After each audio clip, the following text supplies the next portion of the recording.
Les neurosciences sont assez récentes elles-mêmes, mais les maladies qu'elles traitent sont anciennes. Elles sont décrites aussi assez anciennement. Il y a eu des théories même qui précèdent la naissance des neurosciences d'aujourd'hui et qui viennent de disciplines très différentes, parce que les neurosciences, par définition, sont extrêmement interdisciplinaires. Donc, elles réunissent des disciplines médicales, la neurophysiologie, l'imagerie, l'histologie, la génétique et tant d'autres.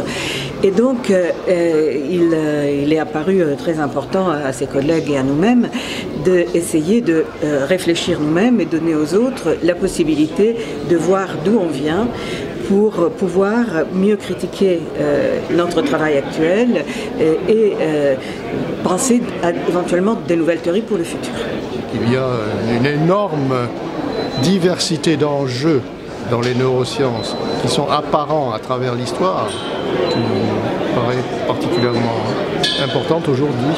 L'histoire des neurosciences est riche de questions scientifiques, de questions épistémologiques, de questions philosophiques et les porteuses d'interrogations sur ce que c'est que l'homme et aussi sur son avenir possible, parce que le cerveau reste un instrument, c'est un instrument qui peut être certainement l'objet de toutes sortes d'améliorations, de traitements, etc., etc.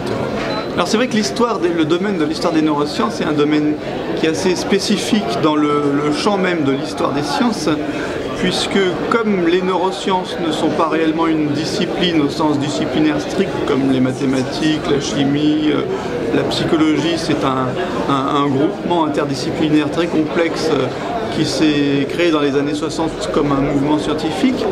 Le domaine de l'histoire des neurosciences est donc par nature lui-même extrêmement interdisciplinaire et complexe. Et on peut dire qu'il relève du champ de l'histoire de la médecine, de l'histoire de la psychologie, même l'histoire de la philosophie d'une certaine manière. Charcot a créé la neurologie comme une entreprise et il a créé un secteur de la médecine consacré aux études du cerveau, mais avec des secteurs divisés pour la photographie, pour tous les secteurs possibles d'étudier un sujet, c'est le cerveau. Et il a rassemblé les gens de tout le monde pour étudier la neurologie. Et de cette façon, il a créé le modèle que nous utilisons aujourd'hui dans les grandes unités internationales de neurologie comme une entreprise. Ça c'est l'idée que je voudrais vous laisser.